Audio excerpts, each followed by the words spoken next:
اور دوسرے مشرکین ہیں۔ مسلمان آپ کو پتہ ہے دو قسم کے ہیں، ایک وہ وہاں کے جو انصار ہیں جنہوں نے ہمیں انوائٹ کیا ہے، جو ہمارے میزبان ہیں، اور ادھر سے مکہ مکرمہ سے لوگ ہجرت کر کے آئے تو یہ مہاجرین، تو مسلمان مہاجرین بھی ہیں اور انصار بھی ہیں۔ اوس اور خزرج یہ دو قبائل ہیں جو مسلمان ہوئے تھے، جو مدینہ کے تھے۔ تو اب یہ ظاہر ہے پھر مواقعات ہوتی ہے اور یہ ساری چیزیں آگے چل کے آئیں گی۔ اس کے بعد دوسرے جو ہیں مشرکین ہیں۔ اچھا، مشرکین بھی دو قسم کے ہیں۔ ایک تو مشرک وہ ہے جو یہ دیکھ رہا ہے، اچھا کون یہ ایک آدمی آیا، وہ کہتے ہیں میں اللہ کا نبی ہوں، اور ان کے ساتھ اس کے کچھ ساتھی آئے ہیں وہاں سے، ادھر سے مکہ سے آئے ہیں، کچھ ان کے ساتھ ہمارے لوگ بھی کچھ ان کے ساتھ مل گئے ہیں، اور کچھ لوگ جو ہیں ہمارے لوگ بھی ان کے ساتھ مل گئے ہیں، کچھ ان کے ساتھ بھی آئے ہیں۔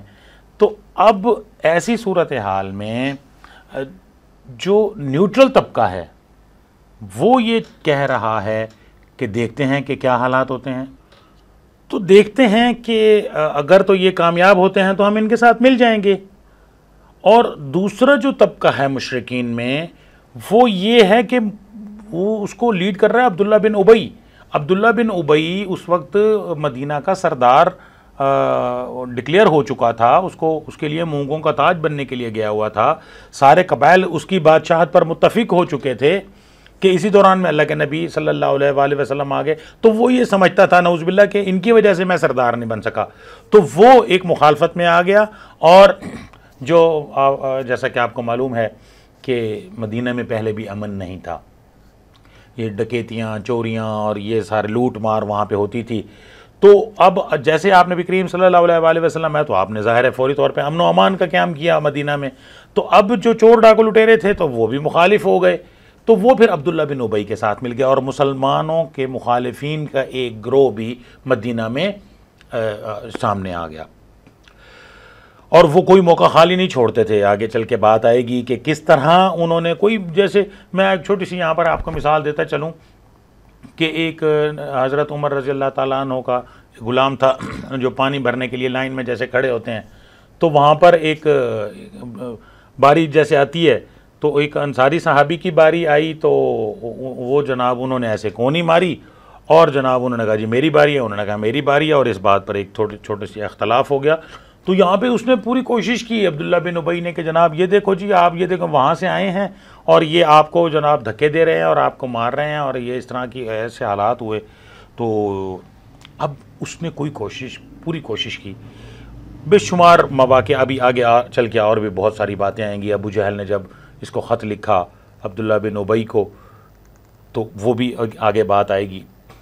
تو یعنی یہ ایک مخالفین بھی تھے۔ اچھا، یہود کے 3 قبائل تھے، قینقاع، بنو نذیر اور بنو قریظہ۔ اچھا، قینقاع جو ہے چونکہ یہ بالکل مسجد نبوی کے قریب تھے، اچھا اسی طرح نذیر جو ہیں یہ تھوڑا سا آگے تھے، اور قریظہ تو اور بھی تھوڑا سا دور تھے۔ تو اب یہ بھی ہم سے خوش نہیں ہیں کہ جناب یہ تو اب چونکہ ان کا کام کیا تھا، ان کا کام وہی تھا جو آج امریکہ اور روس کر رہا ہے۔ امریکہ اور روس کی کیا کوشش ہے کہ کسی نہ کسی طریقے سے سعودی عرب اور ایران کی لڑائی، سعودی عرب آگے بڑھو ہم تمہارے ساتھ ہیں، ایران تم آگے بڑھو ہم تمہارے ساتھ ہیں، کہ کسی طرح یہ سعودی عرب اور ایران کی لڑائی ہو جائے، اور اس میں فائدہ کس کا ہوگا؟ فائدہ ظاہر ہے سعودی عرب کو اسلحہ بیچ رہا ہے امریکہ، اور ایران کی جناب پشت پناہی کر رہا ہے روس، تو اب فائدہ تو ان کا اسلحہ ان کے جیب۔ اچھا، تو شہید کون ہوں گے؟ دونوں طرف سے مسلمان ہیں۔ کمزور کون ہوں گے؟ امت مسلمہ۔ تو یہ کیا کرتے تھے؟ یہ بھی اسی طرح سے لڑواتے تھے اوس اور خزرج کو، یہ ایک دوسرے کے حلیف بن جاتے تھے۔ یہ آگے چل کے اس پر بھی انشاءاللہ تفصیل سے بات آئے گی۔ تو نئے معاشرے کی تشکیل ہوتی ہے، مسجد نبوی کی تعمیر سب سے پہلا کام آپ فرماتے ہیں، جو پہلے اولین کاموں میں جو کام ہے وہ مسجد نبوی کی تعمیر ہے۔ اور پھر ایک مواخات کی جاتی ہے، بچپن سے ہی ہم پڑھتے آ رہے ہیں مواخات، کہ مہاجرین اور انصار کو آپس میں بھائی بھائی بنا دیا گیا، اور اس طرح سے کہ وہ ایک دوسرے کے لیے ہر طرح کی قربانی دینے کے لیے تیار ہیں۔ اسی طرح اب یہود اور مشرکین مکہ کے ساتھ ایک معاہدہ ہوتا ہے جسے میثاق مدینہ کے نام سے یاد کیا جاتا ہے۔ دیکھیں یہ معاہدہ ڈاکٹر حمید اللہ رحمۃ اللہ علیہ فرماتے ہیں کہ یہ دنیا کا پہلا تحریری معاہدہ ہے، پہلا تحریری معاہدہ، اس سے پہلے کوئی معاہدات نہیں ہے۔ تو یہ معاہدہ جو ہے، یہ معاہدہ یہ سٹیپ بائی سٹیپ ہوا ہے، ایک دن میں نہیں ہوا ہے۔ پہلے کہ نقاب والوں کے ساتھ ہو گیا، نذیر والوں کے ساتھ ہو گیا، قریظہ والوں کے ساتھ ہو گیا، اور اس طرح یہ صرف 3 قبائل نہیں تھے، اس کے علاوہ بھی بہت سارے یہودیوں کے قبائل وہاں پر موجود تھے، چونکہ یہ 3 بڑے تھے اس لیے زیادہ مشہور ہیں۔ تو اور اسی طرح مشرکین مدینہ میں جو اور قبیلے، وہاں پر یہ قبائلی نظام تھا نا، جیسے آپ یہ KPK میں دیکھتے ہیں کہ ہر قبیلہ ہوتا ہے، اس کا ایک سردار ہوتا ہے، تو اسی طرح سے یہاں پر وہ ایک قبائلی نظام تھا۔ تو قبائل کے ساتھ آپ نبی کریم صلی اللہ علیہ وآلہ وسلم نے معاہدات کیے۔ اور رحیق المختوم میں صفی الرحمن مبارک پوری لکھتے ہیں کہ تقریباً 40 کلومیٹر کی رینج، 40 سے 50 کلومیٹر کی رینج تک کے علاقوں کی چاروں طرف، مدینہ کے چاروں اطراف میں 40 سے 50 کلومیٹر کی رینج کے لوگوں کے ساتھ، قبائل کے ساتھ آپ نبی کریم صلی اللہ علیہ وآلہ وسلم نے معاہدات کیے، اور وہ سیکیورٹی کے معاہدات تھے۔ معاہدے کی کیا ضرورت، یہود کو کیا ضرورت ہے ہمارے ساتھ معاہدہ کرنے کی؟ دیکھیں اگر مشرکین مکہ حملہ کرتے ہیں مدینہ پر تو ظاہر ہے اس میں یہودیوں کا بھی نقصان ہے، پھر مال تو یہودیوں کے پاس ہے، پھر یہاں پر بھی وہ لوٹ مار کریں گے۔ تو یہ یہودیوں کی بھی مجبوری تھی، انہوں نے بھی معاہدہ کیا۔ اچھا، اب میں نے جیسے ذکر کیا کہ ابو جہل خط لکھتا ہے عبداللہ بن ابی کو، آپ دیکھیں نا کسی کو خط لکھنے کے لیے اس کو لقب القاب دیے کہ آپ جناب بڑھا چڑھا کے کہ جناب سردار مدینہ کے نام، بادشاہ مدینہ کے نام، اس کو ذرا تھوڑا سا پہلے چڑھا دیا ہے، وہ پہلے اس میں آ گیا، لے ابھی میں تو بادشاہ بن گیا ہوں مدینہ کا، ہیں تو قریش مکہ مجھے بادشاہ مدینہ لکھ رہا ہے، تو جناب کہ جناب آپ ان کے ساتھ یا تو آپ لڑیں ورنہ پھر ہم آ رہے ہیں۔ اور اس نے لوگوں کو جناب بڑا کوشش کی، پوری کوشش کی کہ لوگوں کو پریشان کرنے کی، لیکن آپ نبی کریم صلی اللہ علیہ وآلہ وسلم نے فوری طور پر تمام معاملات کو کنٹرول کر لیا۔ اچھا، اب وہ حالات نہیں رہے جو پہلے تھے۔ آپ نبی کریم صلی اللہ علیہ وآلہ وسلم اور صحابہ کرام رضوان اللہ تعالی علیہم اجمعین پر جو ظلم مکہ مکرمہ میں ہوتا تھا، اور وہاں پر چونکہ صبر محض تھا، آپ اسبر فرماتے تھے، اسبر یا آل یاسر، اسبر یا بلال، اسبر یا صہیب، تو اب یہاں پر اس طرح کے صبر کا حکم نہیں ہے۔ اب یہاں پر کیا حکم ہے؟ یہاں پر اب جہاد، کتب علیکم القتال، اب تم پر قتال فرض، اب یہاں پر جہاد فرض، وجاہدوا باموالہم وانفسہم فی سبیل اللہ، اب یہاں جنگ کی اجازت مل گئی ہے۔ اب جو سیکیورٹی کے معاہدات، اس پر میں نے پہلے سے بات کر لی ہے، اب میں آپ کو غزوہ بدر سے پہلے اس کے جو اسباب ہیں وہ میں آپ کی خدمت میں پیش کرتا ہوں کہ غزوہ بدر کی سبب میں اس سے پہلے بھی کچھ مارکے ہوئے ہیں۔ مشرکین مکہ کی تجارت مدینہ کے راستے سے ہوتی تھی، اور اب جب وہ یہاں سے گزرنے لگے تو چونکہ ہمارے سیکیورٹی معاہدات ہو چکے ہیں، اب وہ سڑک ہمارے کنٹرول میں آ گئی ہے، تو ہم نے مشرکین مکہ سے کہا کہ آپ نے یہاں سے نہیں گزرنا، چونکہ اب یہ ہمارا علاقہ ہے۔ اب وہ ہمیں وہی سمجھ رہے ہیں کہ یہ تو وہی لوگ ہیں، تو اس پر آپ نبی کریم صلی اللہ علیہ وآلہ وسلم نے کچھ صحابہ کرام رضوان اللہ تعالیٰ علیہ مجمعین کو بھیجا کہ ان کو روکنے کے لیے، لیکن اچھا اب روکا کیوں، اس کی وجوہات کیا ہیں؟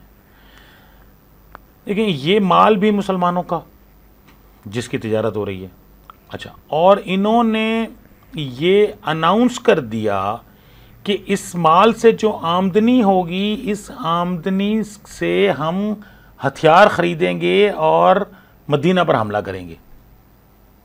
تو کوئی بھی، میں یہاں پہ ایک چھوٹی سی مثال آپ کو دیتا ہوں کہ مثال کے طور پہ اگر افغانستان سے امریکہ نکل رہا ہے، افغانستان کی سرحد ڈائریکٹ انڈیا کے ساتھ نہیں ملتی ہے، تو اگر خدا نخواستہ انڈیا سے امریکہ انڈیا سے وہ جنگی سامان خرید لے اور کہے کہ جناب انڈیا ظاہر ہے جنگی سامان خریدے گا، تو کس کے لیے خریدے گا؟ کہ پاکستان پہ حملہ کریں گے، تو اب وہ جائے گا پاکستان کے راستے سے، تو کیا ہم یا ہماری فوج یا ہمارے حکمران کیا اس سامان کو وہاں سے گزرنے دیں گے؟ خطر نہیں، سوال ہی پیدا نہیں ہوتا. تو اگر وہ ہمیں کوئی خدا تڑی لگائیں گے تو پھر ہم ان کو چھوڑیں گے نہیں ہم. تو اسی طرح جب مشرکین مکہ نے ہمیں ایک تو یہاں پر یہ دھمکی دے رہے ہیں کہ ہم یہاں سے گزریں گے، یہ سامان لے کے جائیں گے اور پھر تم ہی پر حملہ کریں گے، تو آپ نے فرمایا نہیں، ایسا نہیں ہو سکتا. یہ کوئی نعوذ باللہ استغفر اللہ، یہ کوئی سامان کو لوٹنے کے لیے نہیں تھا، یہ تو صرف ان کو روکنا تھا کہ آپ یہاں سے نہ گزریں. یہ نہیں کہا کہ ہم تمہارے مال کو تم سے چھین لیں گے، نہیں. تو تھا بھی تو وہ مسلمانوں کا مال. تو اب ابو سفیان چونکہ یہ انہی کا قافلہ تھا اور اچھا بھلا سامان تھا ان کے پاس، تو سمجھدار تھے کہ دیکھا کہ یہ آ رہے ہیں تو راستہ بدل لیا. اب واپسی پر جب وہ بارٹر ٹریڈ ہوتی تھی، سامان کے بدلے اشیاء کے بدلے اشیاء کا تبادلہ ہوتا تھا، جب وہ واپس آ رہے ہیں تو ان کے پاس وہی سامان ہے. اب آپ نبی کریم صلی اللہ علیہ وآلہ وسلم اپنے ساتھیوں کے ساتھ خود روانہ ہوتے ہیں اور جب وہ وہاں پہنچتے ہیں تو اب وہ جو قافلہ ہے مکی لشکر کی تعداد، اب وہ جو قافلہ ہے اس میں تو 50-55 افراد ہیں، ایک تجارتی قافلہ ہے، اور اس تجارتی قافلے کے ساتھ مقابلہ کرنے کے لیے 313 افراد گئے ہیں. اچھا، اب وہ تجارتی قافلہ ظاہر ہے وہ غیر مسلح ہوگا، اس کے پاس اتنے زیادہ ہتھیار نہیں ہوں گے، زیادہ سے زیادہ تلواریں ہوں گی ان کے پاس، کوئی نیزے بالے وہ تو نہیں اٹھائے پھر رہے ہوں گے نا، تیر کمان اور پورے فوجی اسلحے کے ساتھ تو نہیں جا رہا ہوتا نا تجارتی قافلہ. لیکن ہم جو 313 جا رہے ہیں ہم تو پوری تیاری کے ساتھ جا رہے ہیں، ہم تو ان کے ساتھ لڑنے کے لیے جا رہے ہیں. لیکن اب ہوتا یہ ہے کہ اب دو کام کیے حضرت ابو سفیان نے. کیا؟ ایک تو راستہ تبدیل کر لیا، اور دوسرا مکہ میں لیٹر بھی بھیج دیا ابو جہل کے نام کے، جناب یہاں پہ یہ صورتحال ہو گئی ہے، ہماری مدد کے لیے آؤ. تو اب ابو جہل تو تیار بیٹھا تھا، تو ابو جہل نے جناب تیاری کی اور آ گیا. روایات میں آتا ہے تقریباً 950 سے 1000 کا لشکر تھا، اور پوری تیاری کے ساتھ اور مکمل اسلحے کے ساتھ، اور یہاں تک کہ اس نے جشن کا سامان بھی ساتھ کیا ہوا تھا کہ نعوذ باللہ جب ہم یہ مدینہ فتح کر لیں گے تو پھر ہم یہ جشن بھی وہیں بیٹھ کر منائیں گے. تو اب جب ابو سفیان مکہ پہنچ گئے تو انہوں نے ابو جہل کے نام لیٹر لکھا، اور اس خط میں یہ لکھا کہ ہم پہنچ گئے ہیں واپس، لہٰذا آپ بھی واپس آ جاؤ. لیکن ابو جہل واپس نہیں جانا چاہ رہا تھا. اب مکی لشکر میں پھوٹ پڑ رہی ہے. کیسے؟ اس کی کیا وجوہات ہیں؟ دیکھیں، مکی لشکر ظاہر ہے اس وقت تو لوگوں کو جیسے گھیر گھار کے یہ لے گیا ابو جہل، لیکن اب وہ جو لوگ اس کے اندر تھے وہ ایکچولی جانا نہیں چاہ رہے تھے، لڑنا نہیں چاہ رہے تھے. کیوں؟ اس کی وجہ، سب سے بڑی وجہ یہ ہے کہ وہاں پر جو لوگ گئے ہیں، جو مہاجرین مدینہ ہیں، مہاجرین مکہ ہیں، مکہ سے جو لوگ ہجرت کر کے گئے ہیں، تو وہ ظاہر ان لوگوں کے رشتہ دار ہیں، کسی کا بھائی ہے، کسی کا بیٹا ہے، کسی کا حضرت ابوبکر صدیق رضی اللہ تعالیٰ عنہ کے بیٹے فرماتے ہیں نا اسلام لانے کے بعد کہ بابا جان آپ بدر میں میری تلوار کے نیچے آ رہے تھے لیکن میں نے بابا سمجھ کے چھوڑ دیا. تو حضرت ابوبکر صدیق رضی اللہ تعالیٰ عنہ فرماتے ہیں شکر کرو بیٹا آپ نہیں ہیں، میں نے نہیں چھوڑنا تھا. تو اب ہر کسی کا اچھا دوست بھی ہوتے ہیں، تو اب وہ نہیں لڑنا چاہتے تھے، لیکن یہ ابو جہل ان کو زبردستی لے گیا. اچھا، اسلامی لشکر بھی اب دیکھ رہے ہیں حالات کی نزاکت کہ ہم تو لڑنے آئے تھے 50-55 لوگوں کے ساتھ، اور اب ہمارا مقابلہ ہو گیا ایک 950 اور ایک بڑا جدید اسلحے سے لیس لشکر کے ساتھ اور مکہ والوں کے. تو اس پر آپ نبی کریم صلی اللہ علیہ وآلہ وسلم نے مجلس شورا کی، صحابہ کو بلایا اور پوچھا ہاں جی اب اس پر کیا مشورہ دیں. تو آپ نے 3 بار پوچھا. صحابہ نے کہا یا رسول اللہ آپ ہمیں حکم دیں، ہم ان کی یہود و نصارہ کی طرح نہیں ہیں، وہ بنی اسرائیل کی طرح نہیں ہے کہ اللہ آپ اور موسیٰ، اللہ اور موسیٰ جا کے لڑے اور جب فتح ہوگی تو ہم آ جائیں گے. ایسے نہیں ہم، آپ ہمیں حکم کریں، ہم آپ کے لیے جان قربان کرنے کے لیے تیار ہیں.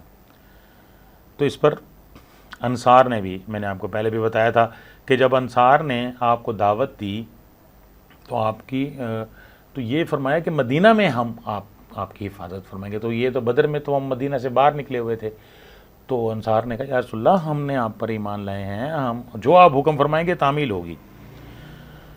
تو اس پر آپ نے پھر جو اہم فوجی مراکز ہیں ان پر آپ نے سبقت حاصل کر لی, یعنی جو پانی کے چشمے تھے انہیں اپنے کنٹرول میں لے لیا, اپنے لیے ایک بہترین جگہ کا انتخاب کر لیا, اور اللہ تبارک و تعالیٰ کی مدد بھی آ گئی اور باران رحمت بھی ہو گئی. اپنے لیے وہ جگہ سلیکٹ کی جہاں پر کہ ریت ہے, ذرا بارش بھی ہو گئی اور پاؤں بھی جم گئے, اور سیدھی جگہ پر. اور مشرکین مکہ کے لیے جو جگہ چھوڑی وہ ڈھلوان والی تھی, اور وہاں پر اللہ نے بارش بھی تیز کر دی اور ان کے پاؤں بھی پھسلنے لگے.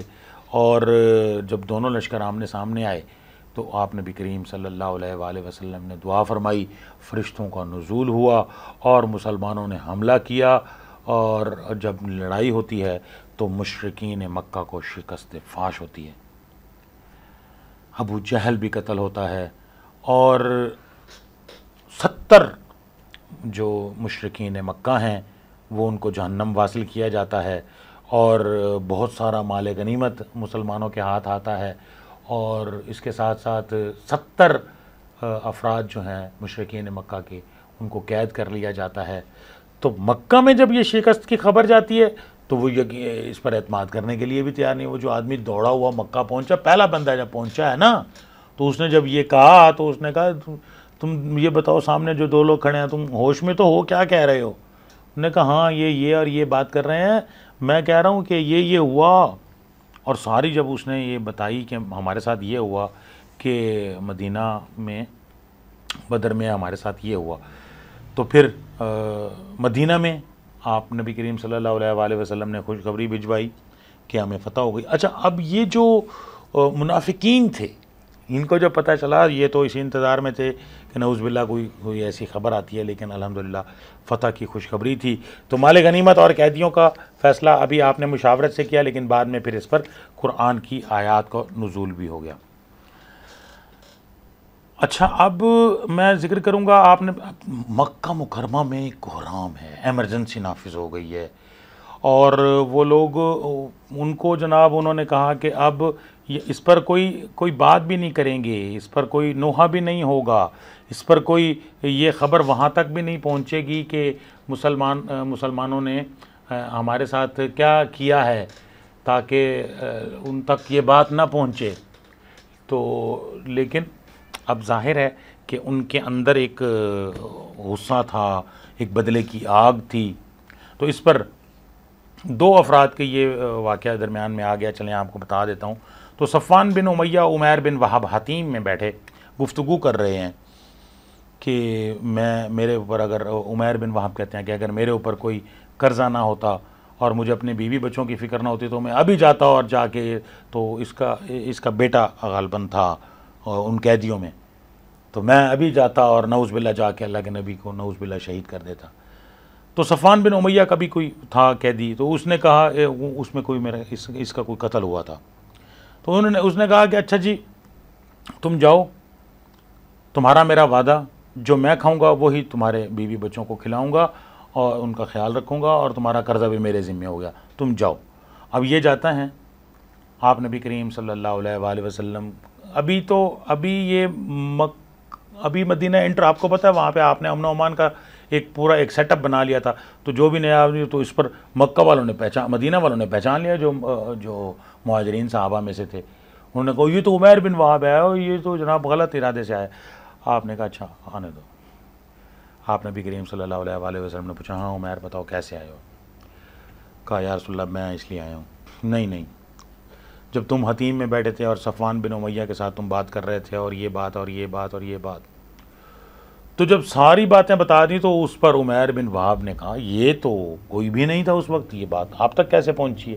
تو ظاہر ہے آپ کو یہ اللہ نے بتائی ہوگی, اور آپ اللہ کے نبی ہیں, اور اسی وقت انہوں نے کلمہ پڑھ لیا. تو اب دیکھیں, میں نے آپ کو بتایا کہ ہمارا ان کے یہودیوں کے ساتھ معاہدہ تو ہو گیا تھا, لیکن ابھی پہلے کینکا والوں نے اپنے معاہدے سے پھر گئے, اور 15 روز کے معاہدے کے بعد انہوں نے اپنے جو ہتھیار تھے وہ ڈال دیے, اور اس پر عبداللہ بن ابی نے بھی منافقانہ کردار ادا کیا کہ یہ ہمارے حلیف ہوتے تھے تو آپ مہربانی کریں، چونکہ اب یہ بدر کے بعد اب منافقین کا ٹولہ بھی ہمارے گروپ میں شامل ہو گیا۔ جیسے میں نے آپ کو بتایا تھا کہ مشرکین کے جو دو گروپ تھے، ایک گروپ تو تھا جس وہ نیوٹرل تھا، وہ نیوٹرل طبقہ سارے مسلمان ہو گئے، تو اب مشرکین نہیں ہیں تقریباً مدینہ میں بدر کے بعد، اب منافقین کا ٹولہ ہمارے، تو عبداللہ بن ابی نے منافقانہ کردار ادا کیا اور پھر ان کو مدینہ بدر کیا گیا۔ اس کے بعد غزوہ احد میں اب قریش تیاری کے ساتھ آ رہے ہیں، مزید تیاری کے ساتھ آ رہے ہیں، لیکن اب ہمارے اندر چونکہ منافقین بھی ہیں تو ہم 1000 کا لشکر لے کے جاتے ہیں اور وہ 3000 کا لشکر ہے ان کے ساتھ، تو ہم دفاعی منصوبہ بندی کرتے ہیں۔ اور عبداللہ بن ابی اب یہاں پہ منافقانہ کردار ادا کرتا ہے۔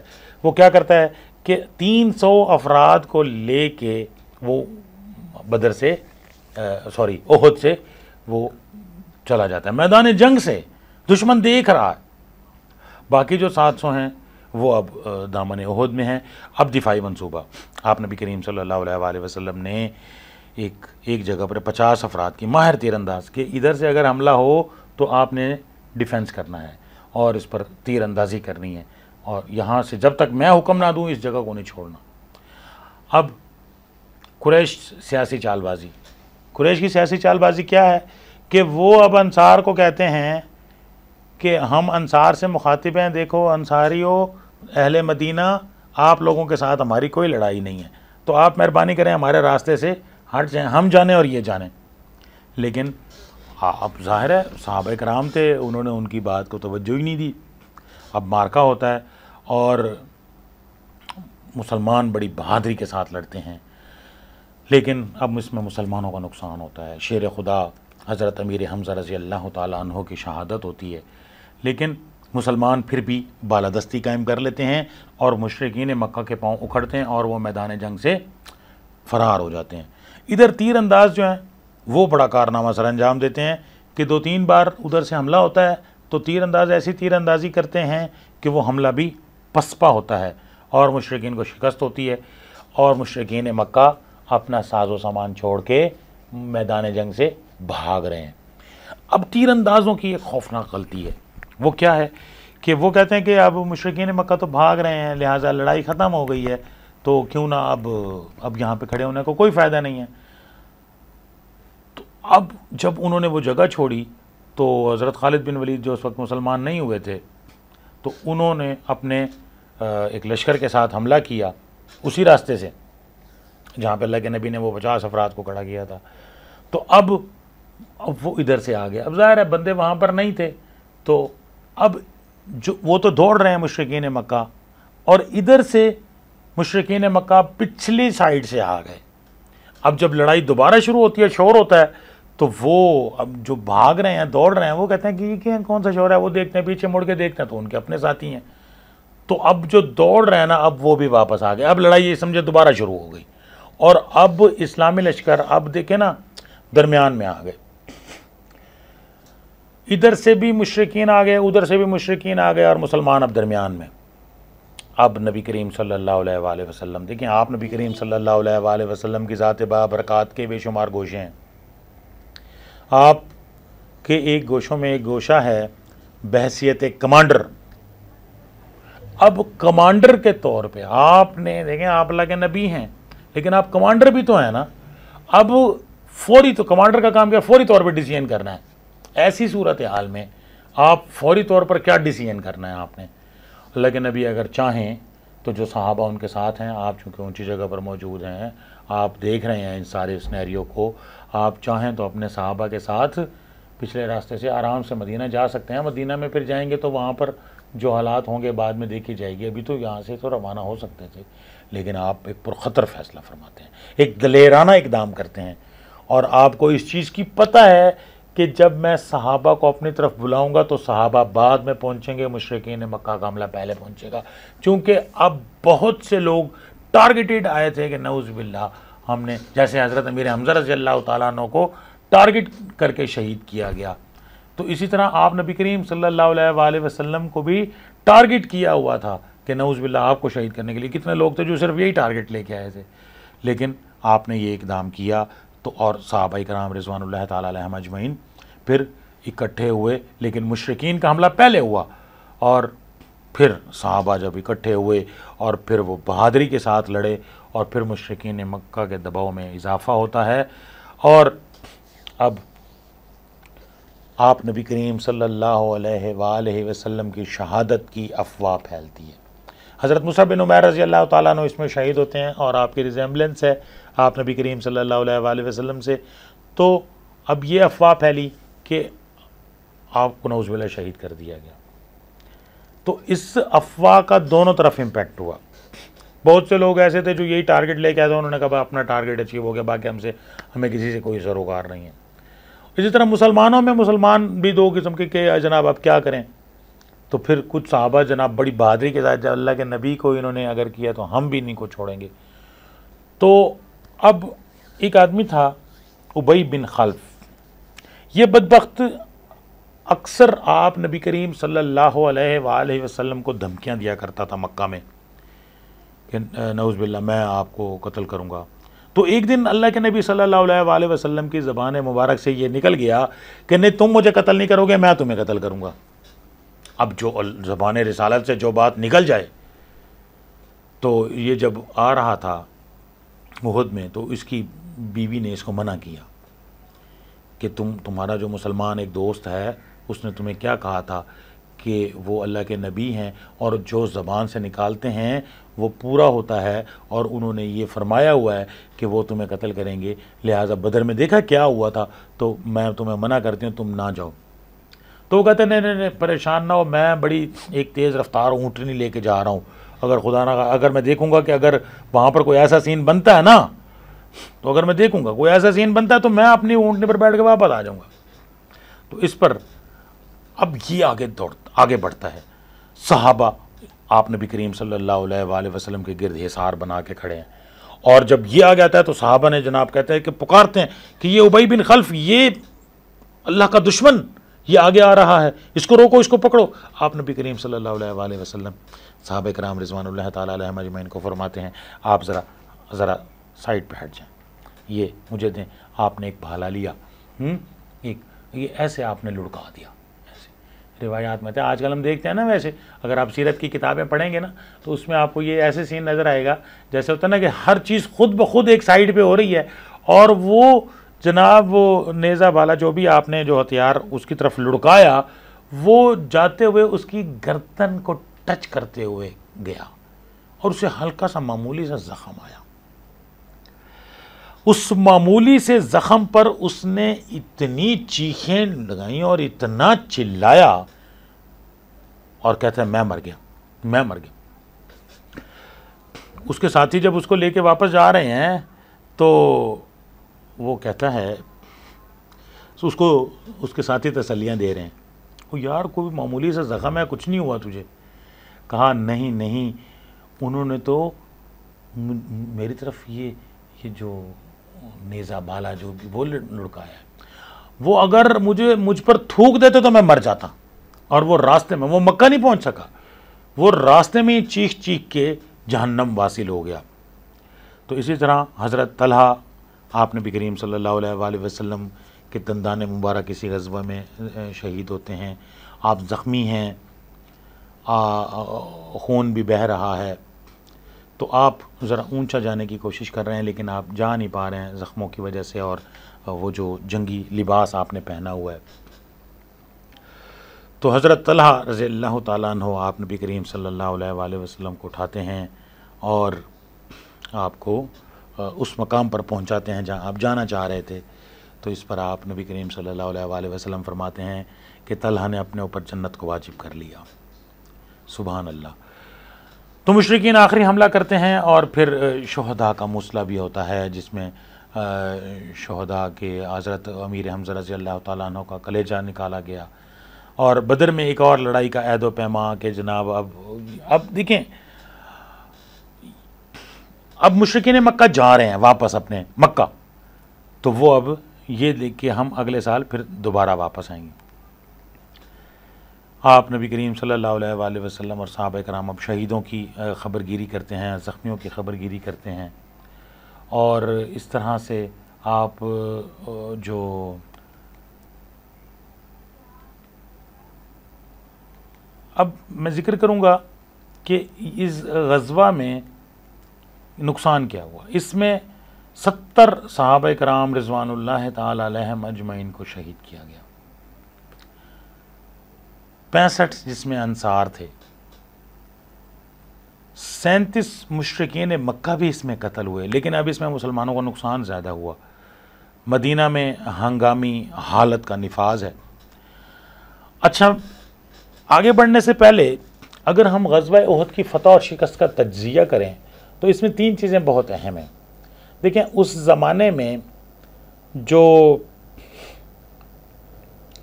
رواج تھا جنگوں کا، تو وہ یہ تھا کہ جو ونر ہوتا تھا وہ 3 دن تک میدان جنگ میں قیام کرتا تھا۔ مثال کے طور پہ غزوہ بدر میں ہم 3 دن تک بدر کے مقام پہ بیٹھ رہے ہیں، لڑنا آنا ہے تو آ جاؤ، ہم موجود ہیں۔ لیکن اب انہوں نے ہمارا نقصان تو زیادہ کیا ہے، لیکن یہ وہاں رکے نہیں ہیں، فوری طور پہ یہ وہاں سے بھاگے ہیں۔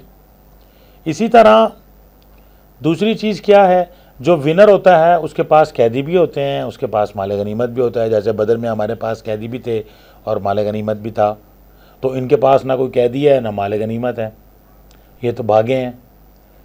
اچھا، تیسری چیز یہ ہے کہ جو ونر ہوتا ہے، اگر یہ ونر ہوتے تو پھر یہ مدینہ بھی جاتے، تو یہ تو بجائے مدینہ جانے کے یہ تو مکہ کی طرف بھاگے ہیں۔ تو اب اس کی فتح اور شکست کا جب ہم تجزیہ پیش کرتے ہیں تو اس میں یہ بات واضح طور پر سامنے آتی ہے کہ یہ ونر نہیں ہے، اور ان کو بھی اس چیز کا پتہ ہے کہ ہم ونر نہیں ہیں۔ ہاں، یہ ضرور آپ کہہ سکتے ہیں کہ انہوں نے مسلمانوں کو نقصان زیادہ کر دیا، اور وہ بھی وہ جو ہمارے تیر انداز تھے ان کی غلطی کی وجہ سے، ورنہ ہم یہ ونر نہیں ہیں۔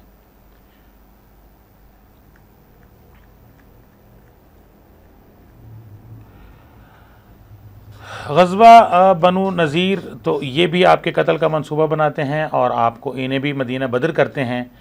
اچھا، اب ہم ذکر کرتے ہیں غزوہ احزاب کا۔ غزوہ احزاب شوال 5 ہجری میں ہوتا ہے۔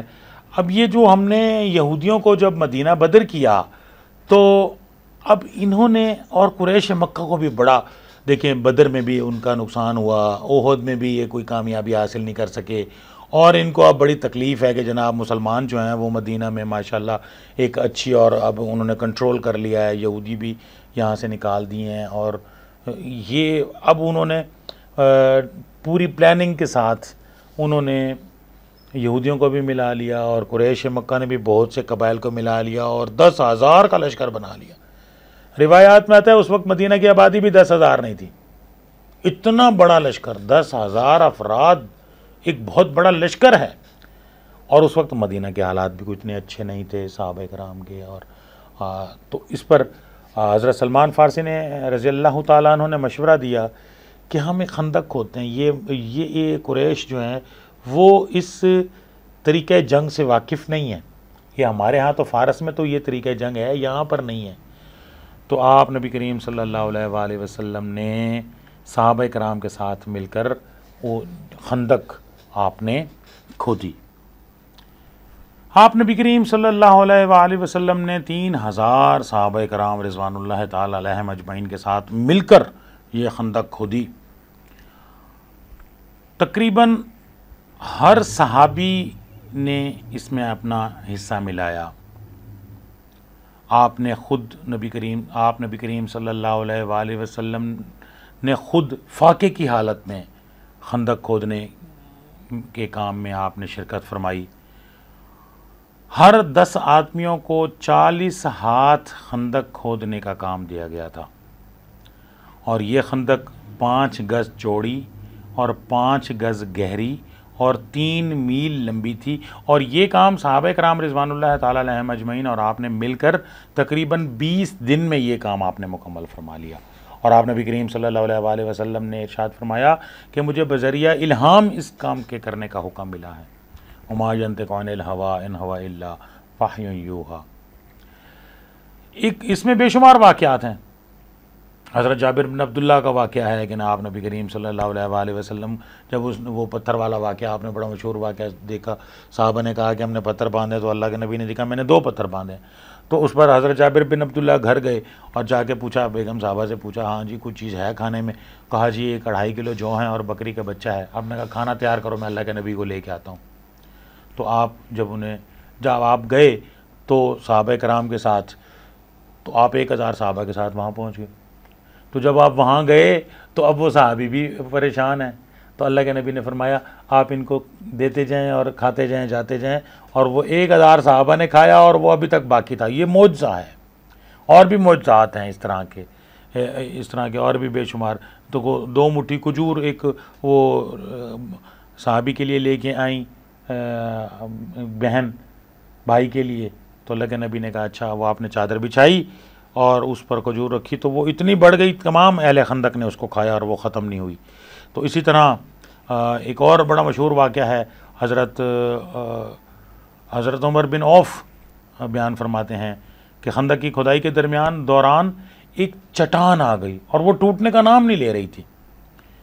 تو صحابہ کرام رضوان اللہ تعالی علیہم اجمعین نے نبی کریم صلی اللہ علیہ وآلہ وسلم کی خدمت میں حاضر ہوئے اور یہ عرض کی یا رسول اللہ ایک چٹان ہے وہ نہیں ٹوٹ رہی ہے. تو اس پر آپ نبی کریم صلی اللہ علیہ وآلہ وسلم خود تشریف لائے. آپ نے وہ کدال لیا اور بسم اللہ کہہ کر ایک ضرب لگائی تو ایک ٹکڑا ٹوٹ گیا اور فرمایا اللہ اکبر, مجھے ملک شام کی کنجیاں دی گئی ہیں, واللہ میں اس وقت وہاں کے سرخ محلات کو دیکھ رہا ہوں.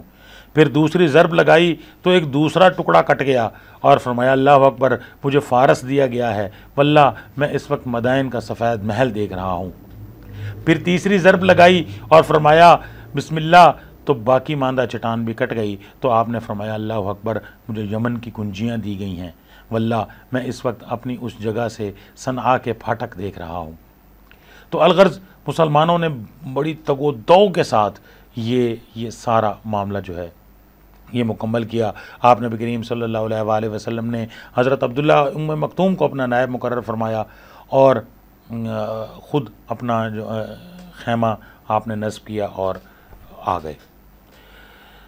تو آگے بڑھتے ہیں. اسلامی لشکر کی تعداد جیسے میں نے آپ کو بتایا کہ 3000 ہے اور مشرکین مکہ کا لشکر میں نے آپ کو کیا بتایا 10,000.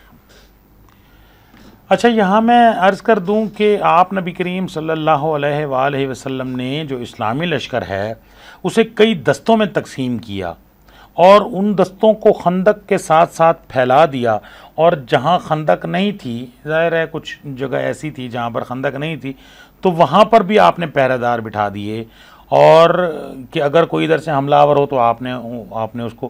اب یہ والی جنگ جو ہے نا, یہاں پر میں یہ بتاتا چلوں کہ یہ غزوہ دو بدو نہیں ہے جیسے بدر اور احد میں آمنے سامنے لڑائی ہو رہی ہے. تو یہ اس طرح والا غزوہ نہیں ہے, بلکہ اس میں کیا ہے, اس میں کہ وہ اب آئے 10,000 کا لشکر. اب دیکھیں نا, وہ 10,000 کا لشکر لے کے آئے تو وہ کیا سوچ کے آئے ہیں کہ جناب 10,000 تو مدینہ کی آبادی بھی نہیں ہے, ہمارے پاس اتنا بڑا لشکر, ہم اتنی تیاری, اتنا اسلحہ, اور ہم جناب آئیں گے اور جناب فتح کریں گے مدینہ اور ادھر سے چلے جائیں گے.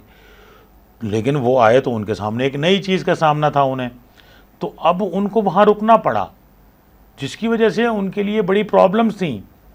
اب آپ یہ دیکھیں کہ آج ہمارے پاس تو چلیں گاڑیاں ہیں نا, پیٹرول اگر ہے تو کھڑا ہے, لیکن ان کے پاس تو لشکر ہے, 10,000 افراد ہیں, 10,000 افراد کے کھانے پینے کا انتظام, اور ان کے ساتھ پھر اسی طرح 10,000 افراد ہیں تو جانور تو 10,000 سے بھی زیادہ ہوں گے, کوئی گھوڑا ہے, اونٹ ہیں, اور اس طرح کے جتنے بھی جانور وہ ساتھ لے کے آئے ہیں تو ان کی تعداد تو وہ اس سے بھی زیادہ ہے. تو اب ان کے لیے بھی خوراک کا انتظام, تو وہ اپنے حساب سے تو ہفتہ 10 دن کا انتظام کر کے آئے, تو لیکن ان کو یہاں پر 1 مہینہ سٹے کرنا پڑ گیا, تو اب ان کو اندر نہیں آنے دیا جا رہا تھا. تو مسلمان جو تھے ان کی جو خواتین ہیں انہیں قلعہ بند کر دیا, اور وہاں پر حضرت حسان بن ثابت ان کے ساتھ تھے, اور اسی طرح سے حضرت زید بن حارثہ ان کو آپ نبی کریم صلی اللہ علیہ وآلہ وسلم نے مہاجرین کا جھنڈا عطا فرمایا, اور اسی طرح حضرت سعد بن عبادہ رضی اللہ تعالیٰ عنہ کو انصار کا جھنڈا آپ نے عطا فرمایا, اور شہر کے بڑے بڑے راستوں پر دیواریں کھڑی کر دیں, اور سارا شہر جو ہے وہ ایک قلعہ کی مانند بن گیا. یعنی ایک طرف خندق ہے، ایک طرف پہاڑ ہیں. مدینہ کو ایک دفاعی اہمیت بھی حاصل ہے کہ باقی 3 اطراف میں پہاڑ ہیں، ایک ہی راستہ ہے جس راستے سے وہ آ سکتے تھے، ادھر ہم نے خندق بنا دی، باقی ہم نے دیواریں بنا دی، اور پھر ہم اب جو ہے اپنی یہ ہے کہ کوئی ادھر سے نہیں آ سکے گا. تو باقی یہ جو مشرکین مکہ جب آئے تو وہ تو جناب بڑے پریشان ہو گئے. تو اب انہوں نے اب یہ دیکھا کہ کیا کریں. اب میں نے جیسے آپ کو پہلے بھی بتایا کہ قینقاع اور نذیر کے ساتھ تو ہم نے ان کو مدینہ سے نکال دیا ہے. اب ایک قبیلہ ہے یہودیوں کا جن کے ساتھ ہمارا معاہدہ جو ہے وہ باقی چل رہا ہے، اور وہ ہے قریظہ. قریظہ ہیں بھی ذرا مدینہ سے دور. تو اب ان کے پاس کوئی آپشن نہیں ہے مشرکین مکہ کے پاس کہ وہ اب کس طرح سے ادھر آئیں. اکا دکا کچھ واقعات ہیں، جیسے عمر بن عبد ود جو ہے یہ ایک بڑا پہلوان تھا، روایات میں آتا ہے کہ اس نے خندق عبور کر لی. تو یہ آیا تو حضرت علی رضی اللہ تعالیٰ عنہ کے ساتھ اس کا مقابلہ ہوا اور آپ نے اسے جہنم واصل بھی کیا.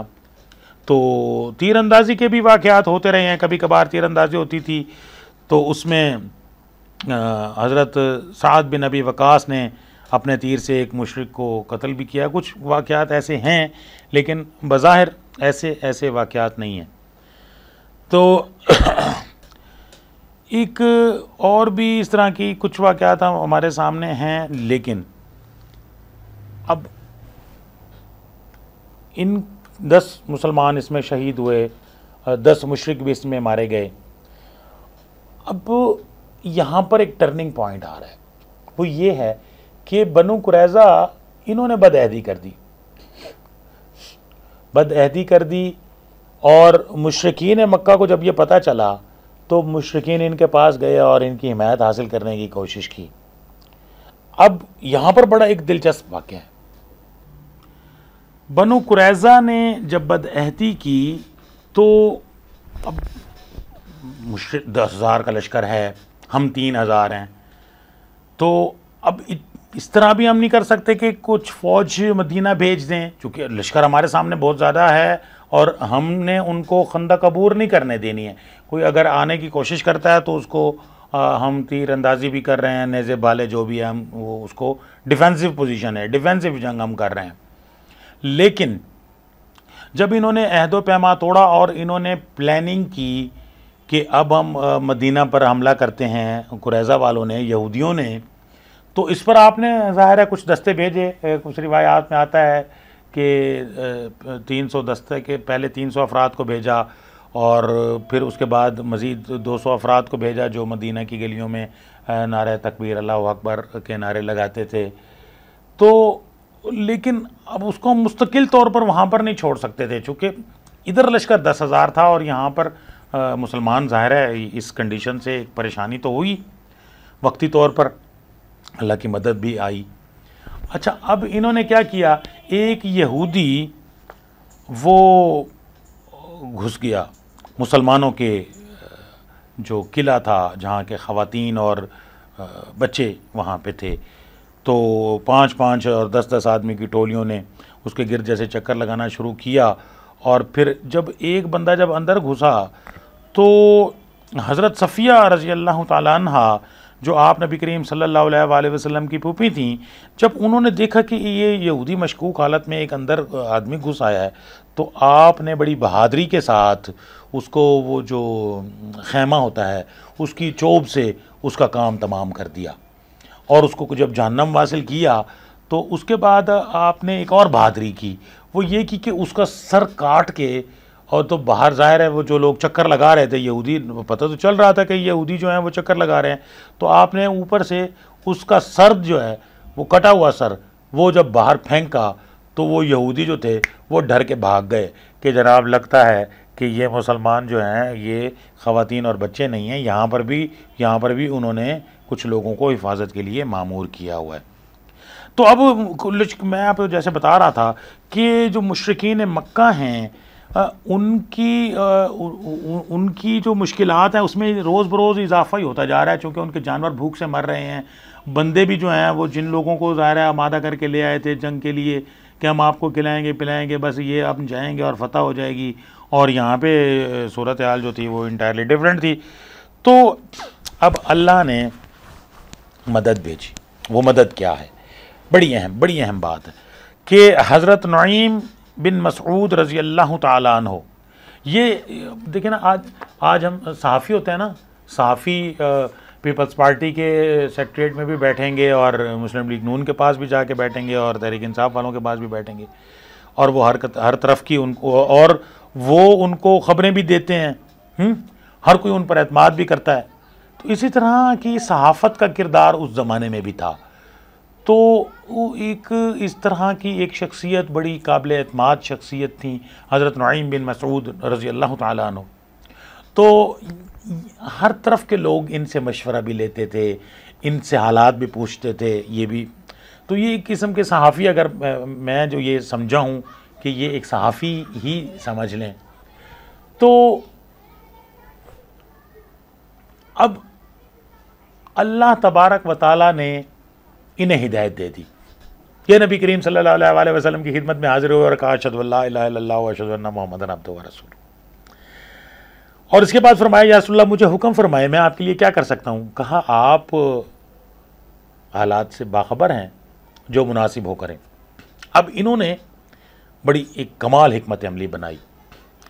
اب یہ جب گئے یہود کے پاس، اب یہود پریشان ہیں کہ ظاہر ہے اب ہم نے بدعہدی بھی کر دی ہے، اور اگر ہم مشرکین مکہ کو آنے دیتے ہیں تو پتہ نہیں کیا رزلٹ نکلتا ہے. تو اب یہ گئے تو صحافی پوچھ رہے ہیں نا کہ آپ کو مشورہ دیں. تو حضرت نعیم رضی اللہ تعالیٰ عنہ نے فرمایا کہ دیکھیں، اگر آپ مشرکین مکہ کو اندر آنے دیتے ہیں اور وہ آپ کے ساتھ مل کر مسلمانوں کے ساتھ جنگ کرتے ہیں، مسلمان تو ڈٹے ہوئے ہیں اپنے محاذ پہ اور بڑے قائم ہیں اور بڑے ہو ڈر گئے، اب کیا کریں؟ انہوں نے کہا تو اس چیز کی کیا گارنٹی ہے کہ مشرکین مکہ مسلمانوں کے ساتھ لڑنے کے بعد آپ کے ساتھ برا سلوک نہیں کریں گے؟ اب وہ 10,000 کا لشکر ہے اور تو وہ آپ کو چھوڑیں گے کیا؟ انہوں نے کہا ہاں یہ بات تو ٹھیک ہے، پھر کیا کریں؟ انہوں نے کہا یہ دیکھیں ان کے پاس بہت سارے سردار ہیں، 10,000 کا لشکر ہے، تو ان کو کہیں اپنے 10 سردار ہمارے پاس ضمانت کے طور پر ہمیں دے دیں کہ وہ ہمارے ساتھ کوئی نقصان نہیں کریں گے، تو پھر ہم کیا کرتے ہیں، ہم آپ کے ساتھ. ہاں یار یہ مشورہ ٹھیک ہے. اچھا اب یہ مشرکین مکہ کے پاس جب گئے، اب ان کو یہ نہیں پتا کہ انہوں نے اسلام قبول کیا ہوئے. ہاں جی کیا خبریں ہیں؟ انہوں نے کہا جی یہ، انہوں نے کہا یہود یہ سوچ رہے ہیں کہ آپ 10,000. انہوں نے کہا لیکن اب ان کے پاس آپشن کوئی نہیں تھی، یہی آخری آپشن تھی. تو وہ آئے اور یہودیوں سے آ کے بات کی. تو یہود نے، قریظہ والوں نے یہی کہا کہ آپ 10 سردار ہیں. انہوں نے کہا واللہ وہ آدمی ٹھیک کہتا تھا، ہم ایک آدمی بھی نہیں دیں گے. اور ادھر اللہ کی مدد بھی آ گئی، اور ان کے خیمے جو ہیں ایسا طوفان آیا کہ ان کے خیمے اکھڑ گئے، ان کی ہنڈیاں جو ہیں، ان کی دیگیں جو پکا رہے تھے وہ ساری کی ساری الٹ گئیں، اور جناب ان خوف اور ہیبت اتنی طاری ہو گئی کہ یہ راتوں رات اپنا سارا سامان اٹھا کے اور یہاں سے یہ بھاگ گئے. تو اب یہ دیکھیں نا کہ کتنی بڑی کامیابی اللہ تبارک و تعالیٰ نے مسلمانوں کو دی ہے. اور تند و تیز ہواؤں کا طوفان آیا اور فرشتوں کا لشکر آ گیا، اور 1 ماہ تک انہوں نے یہ مسلمانوں کا محاصرہ کیا. اور یہ ایک اعصاب کی جنگ تھی، جیسے میں نے آپ کو پہلے بھی عرض کی ہے کہ یہ کوئی اس طرح کی دو بدو لڑائی نہیں تھی. اور ابھی وقت نہیں ہے کہ میں اس کے نتائج اور اثرات پر مزید بات کر سکوں، چونکہ وقت کافی ہو چکا ہے. اور بس میں بنو قریظہ کا بس ذکر کر کے آپ سے اجازت چاہتا ہوں. تو آپ نبی کریم صلی اللہ علیہ وسلم نے حکم فرمایا عصر کی نماز قریظہ میں پڑھنی ہے. اب قریظہ تو بہت دور ہے، عصر کی نماز کا وقت ہو گیا. اب صحابہ کے درمیان میں ہی صحابہ میں اختلاف ہو گیا کہ کچھ صحابہ نے کہا کہ اللہ کے نبی کا حکم ہے عصر کی نماز قریظہ میں پڑھنے ہے، کچھ نے کہا کہ نہیں جی نماز تو اپنے وقت پہ پڑھیں گے، اللہ کے نبی کا حکم یہ ہے کہ ہم نے جلدی پہنچنا ہے. تو کچھ نے وہاں پڑھی، کچھ نے وہاں پڑھی. خیر جب اللہ کے نبی تشریف لائے تو آپ صحابہ نے جب پوچھا تو آپ نے کسی کو غلط نہیں کہا. تو بہرحال عصر کی نماز کسی نے راستے میں پڑھی اور کسی نے قریظہ میں جا کے پڑھی. تو یہی 3000 تھے. اچھا اب آپ نبی کریم صلی اللہ علیہ وآلہ وسلم جب غزوہ احزاب سے واپس تشریف لائے تو آپ ہتھیار اتار رہے ہیں. حضرت جبریل علیہ السلام تشریف لائے, یا رسول اللہ فرشتوں نے تو ہتھیار نہیں اتارے ہیں. اچھا کیا حکم ہے؟ کہ اللہ کا حکم ہے قریظہ چلنا ہے, وہاں جا کے ان کے ساتھ جہاد کرنا ہے. تو اس پر آپ نے صحابہ کو حکم دیا اور پھر قلعوں کا محاصرہ کیا, اور قریظہ والوں نے, ظاہر ہے حضرت جبریل علیہ السلام نے پہلے سے ہی آپ کو فتح کی خوشخبری دے دی تھی کہ میں اپنے لشکر کو لے کے جا رہا ہوں, میں ان کے دلوں میں آپ کی ہیبت کو ڈال دوں گا, بس یہ آپ اپنے لشکر کو لے کے آ جائیں اور انشاءاللہ کامیابی ہے. تو یہ ایسا مارکا ہے جس کی کامیابی کی خوشخبری پہلے سے دے دی گئی ہے. تو قریظہ والوں نے آپ کو, قبیلہ اوس, میں نے آپ کو جیسے پہلے بتایا تھا کہ ان کے آپس میں نا الحاق ہوتے تھے, تو وہ خزرج والوں کے ساتھ تھے, ان کا الحاق تھا. تو اس پر اوس والوں نے کہا یا رسول اللہ جب ہماری آپس میں اوس اور خزرج کی آپس میں لڑائیاں ہوتی تھیں تو یہ یہودی جو ہے نا, یہ کینکا والے ہیں, یہ ہمارا ساتھ دیتے تھے, تو آپ بھی مہربانی کریں.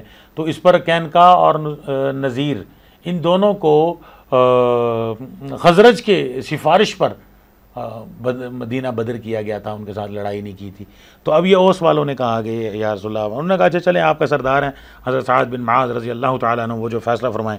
حضرت سعد بن معاذ رضی اللہ تعالیٰ عنہ ذرا زخمی تھے, تو غزوہ خندق میں آپ کو تیر لگا تھا, تو آپ اپنی سواری پر جب تشریف لائے تو اوس کے لوگ سارے اکٹھے ہو گئے. سارے اوسیوں نے کہا دیکھیں یہ ہمارے ساتھ بڑا, دیکھیں نا ہمارے حلیف ہیں, تو ان کا خیال کیجئے گا, ان کے ذرا نرم فیصلہ کیجئے گا. انہوں نے کہا ٹھیک ہے. تو آپ یہ چاہ رہے تھے کہ اللہ کے نبی حکم فرمائیں, تو اب یہودیوں نے بھی کہا, سارے متفق ہو گئے. تو پھر جب حضرت محمد صلی اللہ علیہ وآلہ وسلم اور دیگر صحابہ سب نے کہا کہ ہاں جی آپ جو فیصلہ کریں, تو آپ نے جو فیصلہ کیا, آپ نے کہا کہ میں تورات اور انجیل کے مطابق فیصلہ کرتا ہوں, ان کے مذہب کے مطابق کہ جو جنگی قیدی ہوں گے ان کو قتل کیا جائے گا, جو جنگ کر رہے ہیں. تو آپ کا فیصلہ جو بعد میں اس پر کافی شور ہوا, چونکہ وقت اب کافی ختم ہو گیا اور اس کی تفصیل میں نہیں جانا چاہ رہا ہوں اس وقت. بہرحال آپ نبی کریم صلی اللہ علیہ وآلہ وسلم نے اس فیصلے پر ارشاد فرمایا کہ معاذ نے جو فیصلہ کیا 7 آسمانوں پر بھی یہی فیصلہ تھا. تو اس کے بعد صلح حدیبیہ انشاءاللہ اگلے لیکچر سے ہم سٹارٹ کریں گے. اس وقت تک کے لیے افتخار علی گیلانی کو بھی اجازت دیجیے. اللہ حافظ.